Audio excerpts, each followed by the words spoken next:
A crash course in skin. It is impossible to understand skincare without first understanding a bit about the skin and how it works. In this chapter, I am going to try to distill the basics from what is quite elaborate science to give you everything you need to know.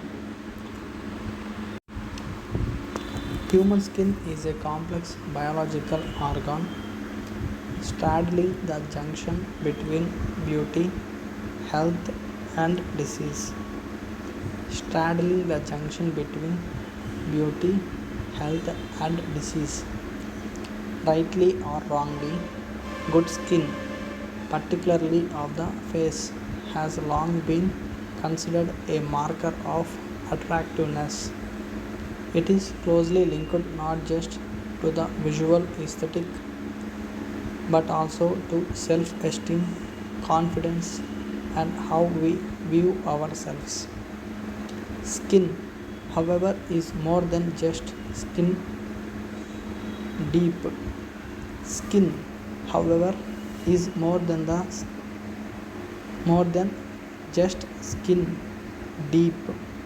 Our skin has a number of important physiological roles in maintaining health.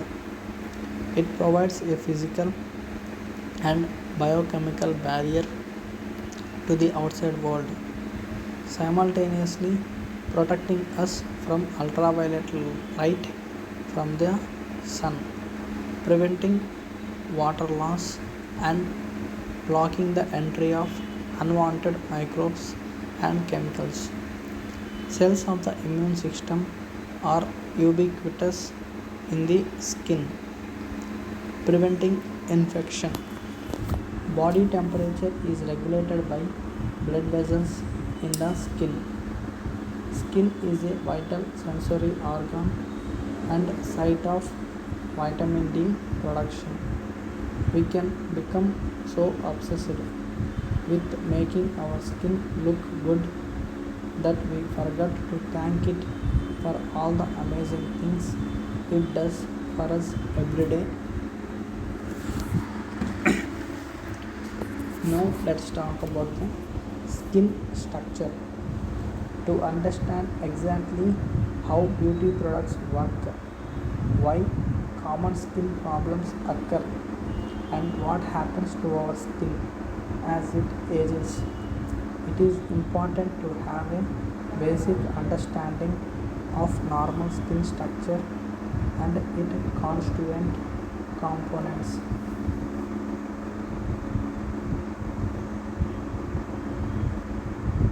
The skin has two main parts, the upper epidermis and the lower dermis.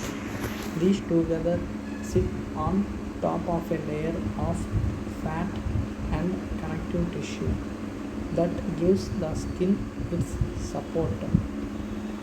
The outermost layer of the skin, that is the upper part of the epidermis, is known as stratum corneum.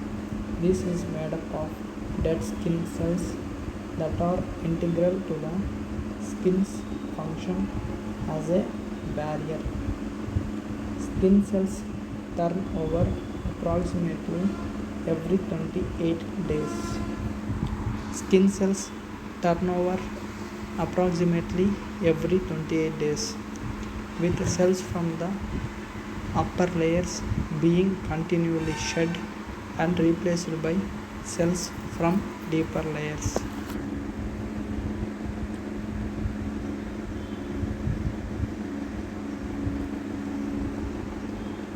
Have a look over the skin, showing the epidermis, dermis, and subcutaneous layer,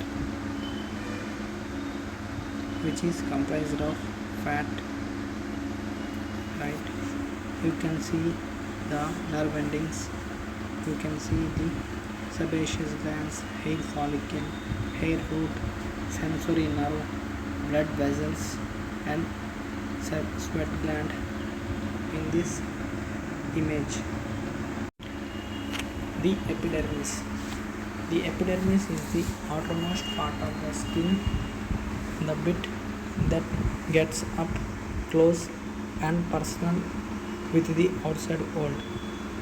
The epidermis is the outermost part of the skin, the bit that gets up close and personal with the outside world. To do this, to do its job successfully as the first line of defense, it has four main cell types. To do its job as the first line of defense, it has four main cell types, each with its own important role to play. A. Keratinocytes. The main cell in the epidermis, keratinocytes, produce the protein keratin, which provides the skin with physical protection and waterproofing. You may already be familiar with keratin as it is also the main component of hair and nails and can also be an ingredient in some personal care products and can also be an ingredient in personal care products. What it will do, keratin will provide skin with the physical protection and waterproofing. And B. Melanocytes. These cells produce the pigment melanin, which gives our skin its color and protects us against UV light from the sun. And C. Langerhans cells. Langerhans cells are part of the immune system and are ready to seek and destroy any microbes that may invade the skin. And D. Merkel cells. These sensory cells are found deep in the epidermis. Merkel cells are sensory cells that are found deep in the epidermis and provide us with sensation of the touch. Now let's talk about the dermis. The dermis sits below the epidermis. It is often divided into two layers, the upper papillary dermis and the lower reticular dermis. The papillary dermis is rich in nerve endings, whilst the reticular dermis provides the skin with its structural support and elasticity and is rich in collagen, elastin and hyaluronic acid. The reticular dermis is rich in collagen, elastin and hyaluronic acid. The beauty industry and anti-aging market has taken much interest in these molecules, that is collagen, elastin and hyaluronic acid, and as the terms are often thrown about in writing and talk on skincare, they definitely warrant a closer look. A. Collagen. Collagen is one of the most abundant proteins in the body. It forms a scaffold that gives strength, rigidity and support to the skin. There are at least 16 different types of collagen in the skin. There are at least 16 different types of collagen in the skin. Although 80 to 90% of human collagen is of types 1, 2 and 3. Gram for gram, collagen is stronger than steel. Gram for gram, collagen is stronger than steel. B. Elastin. Elastin is another connective tissue protein found in skin. As its name suggests, Elastin gives skin its elasticity. Indeed, it, indeed, its properties are often compared to those of elastic bands. It allows skin to resume its original shape after being stretched, pinched, or poked. Or poked. C. Hyaluronic acid. Hyaluronic acid belongs to a group of compounds known as glycosaminoglycans and also forms part of the skin's framework. It is essential. It is essentially a very large sugar molecule with a gel-like consistency. With a gel-like consistency. Hyaluronic acid has a unique capacity to bind over 1,000 times its own weight in water. Hyaluronic acid has a unique capacity to bind over 1,000 times its own weight in water. Its purpose in skin is to keep it soft, plump, and hydrated. Soft, plump, and hydrated. Hyaluronic acid is a popular constituent in skincare due to its moisturizing properties. It can also be injected into or under the skin in the form of dermal fillers. Now coming to the skin aging. The process of getting older outwardly can be seen in the skin before any other organ of the body. Changes are visible to us and to those around us, and growing old cannot be hidden. Unlike many other medical issues, we are living longer than ever before, and for some people, the natural changes associated with skin aging can be seen as undesirable or even unhealthy. The anti-aging market continues to grow in lockstep with this, often in response to exactly these kinds of concerns. Now, the science behind skin aging. As skin ages, there is reduction in both the number and size of skin cells. As skin ages, there is reduction in both number and size of skin cells. It functions less effectively as a protective barrier. Thermal temperature regulation is less efficient, and there is a decline in the production of sweat, sebum, that is oil, and vitamin D. The skin itself becomes increasingly thin over time due to a steady reduction in collagen, elastin, and hyaluronic acid. It is commonly quoted that collagen production in the skin falls by 1% each year after the age of 20. Cells turnover less quickly, and wound healing is relatively impaired. To the external observer, these changes become apparent as dry skin, fine lines, deep furrows, and wrinkles. Skin starts to sag as it loses its support, and textural changes appear. Broken blood vessels, red veins, and uneven skin pigmentation become more prominent. Frighteningly, some of these changes can set in as early as your late 20s or early 30s or early 30s.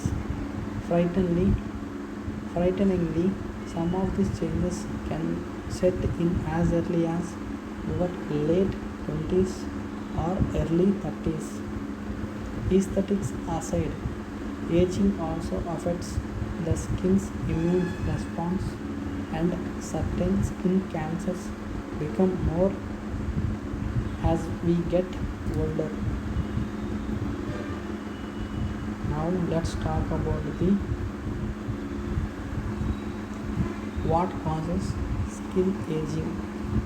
Skin aging occurs for a variety of reasons. Some of these are under our control, say extrinsic factors, while others are not, say intrinsic factors. Let's look at this. Let's look at these in more detail. Intrinsic aging. Intrinsic or chronological skin aging is inevitable, and with our current understanding cannot be prevented in practice. It happens to all of us and is largely genetically determined. If your parents aged well, the chances are good that you will also.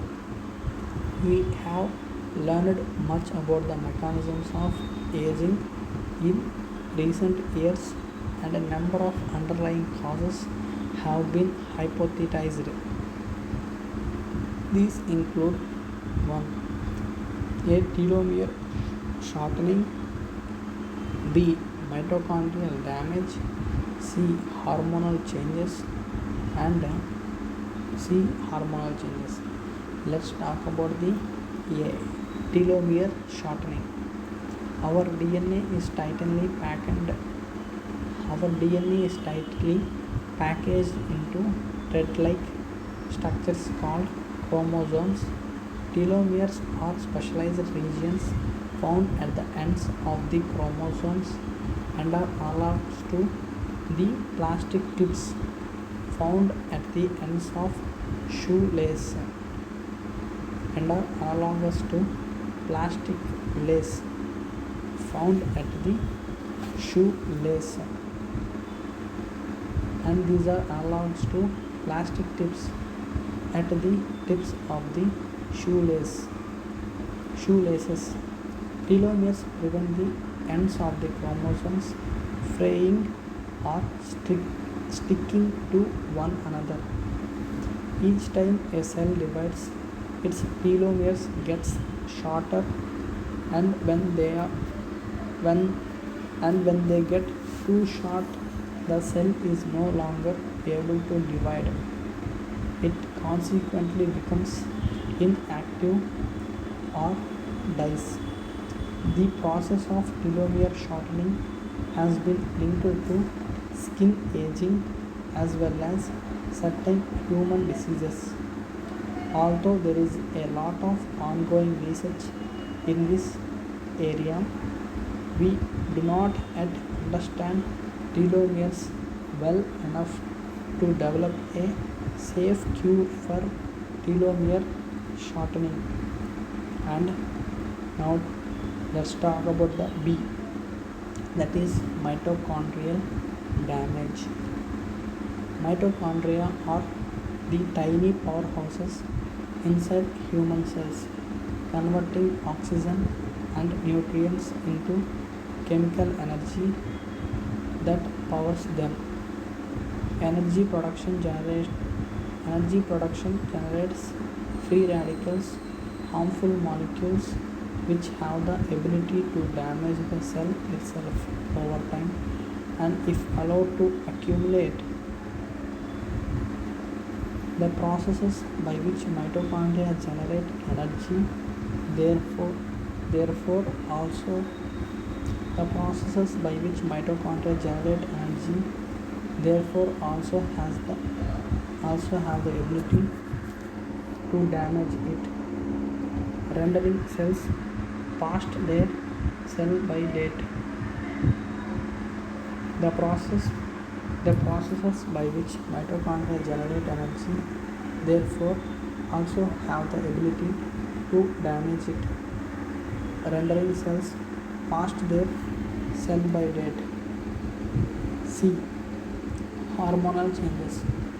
Hormonal changes, particularly in the women, are also thought to contribute to intrinsic skin aging. Women are more under, Women are more vulnerable to hormonally induced aging than men due to the more complex hormonal patterns that occur not just over the course of their monthly cycles but also during their lifetime as a whole. After the menopause, levels of the hormone estrogen decline. This has been linked to a loss of skin elasticity, reduced hydration, and reduced water binding capacity. Skin changes are noticeably significant after the menopause. Extrinsic aging. Now, external factors are the ones we have the ability to control or change. External now External factors are the ones we have the ability to control or change. Extrinsic aging occurs against the background of intrinsic aging. Extrinsic aging occurs against the background of intrinsic aging. And whilst I love basking in the summer heat, UVA and UVB rays in the sunlight are the biggest culprits implicated in the skin's extrinsic aging process. Sunlight also contains other wavelengths of light, including infrared A and high energy visible light, and recent data suggests that these may also have a lesser role to play. So, if you want to keep your youthful good looks, sun protection is an absolute must. To put all this into perspective, the effects of sunlight are thought to contribute a whooping 80 to 90% of the visible changes associated with aging. This includes wrinkles, pigmentation, sunspots, and reduced skin elasticity. Compare the skin on your buttocks or upper inner forearms to the skin on your face or hands. To the skin on your face or hands. The latter are subject to chronic sun exposure and are much more likely than the former two sides to show, with age, features such as wrinkles or pigmentation. The latter are subject to chronic sun exposure and are much more likely than the former two sides to show, with age, features such as wrinkles or pigmentation. Scientific research on sets of two identi- Scientific research on sets of identical twins confirms that the twin with more sun exposure shows features of skin aging much earlier. As they are genetically identical, we can be as they are genetically identical, we can be confident that the difference was due to the environmental factor, that is the skin exposure. That is the sun exposure. So let's look at ultraviolet light in a bit more detail. Seeing as it is the cause of many of our aging UVOs.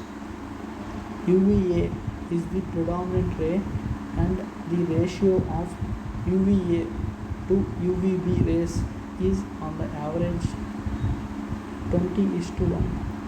This may come as a surprise, but UVA has the ability to penetrate the clouds and window glass, causing damage to the skin. This may come as a surprise, but UVA has the ability to penetrate clouds and window glass, causing damage to the skin.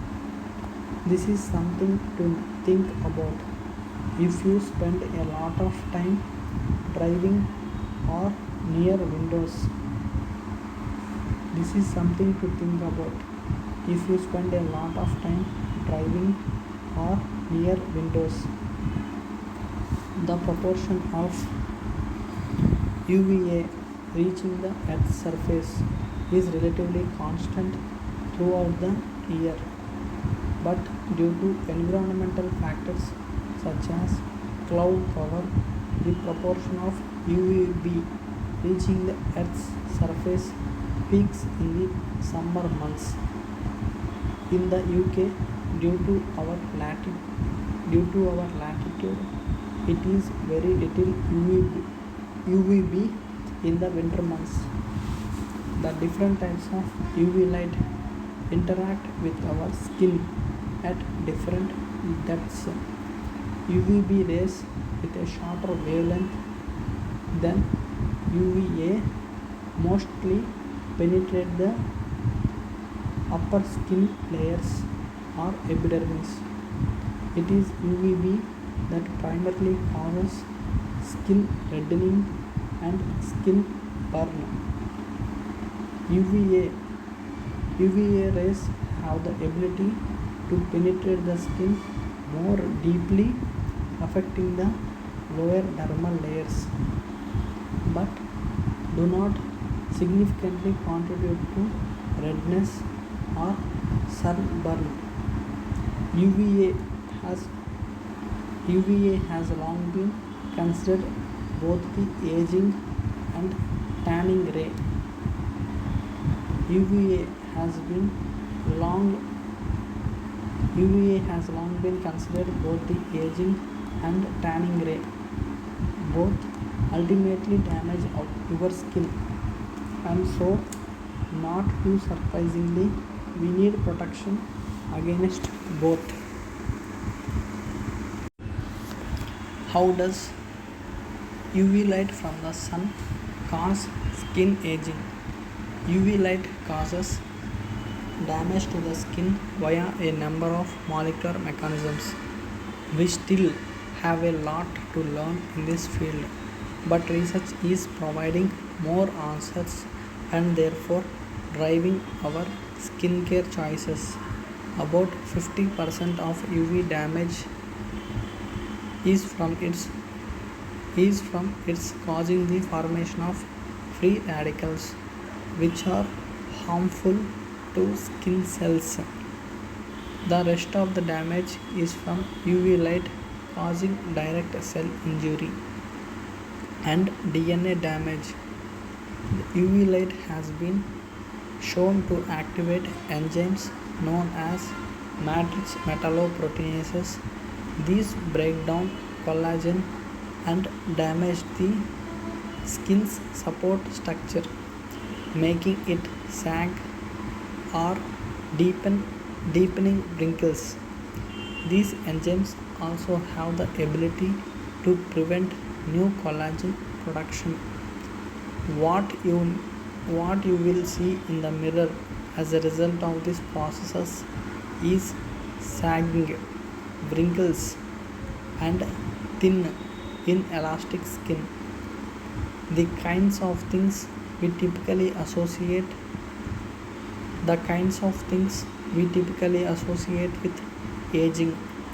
Research also suggests that UV light causes accumulation of protein known as progerin. This can limit the lifespan of skin cells and their ability to regenerate. The skin is therefore less effective in protecting us. None of none of this spells good news for our skin. However, it is within our control to limit the amount of UV light to which our skin is exposed. Preventing damage is often more cost effective than treatments trying to reverse the visible signs of aging. Preventing damage is often more cost effective than treatments trying to reverse the visible signs of aging.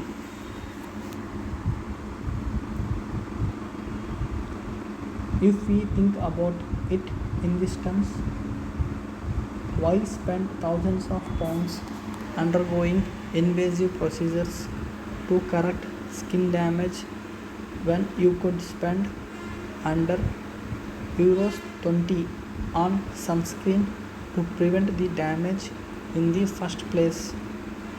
In this day and age, focus should always be on preventative healthcare where possible. There are factors other than sunshine that also contribute to external aging to a lesser damage. These include smoking, diet, and pollution. Collectively, these non-genetic environmental factors are sometimes referred to as exposome.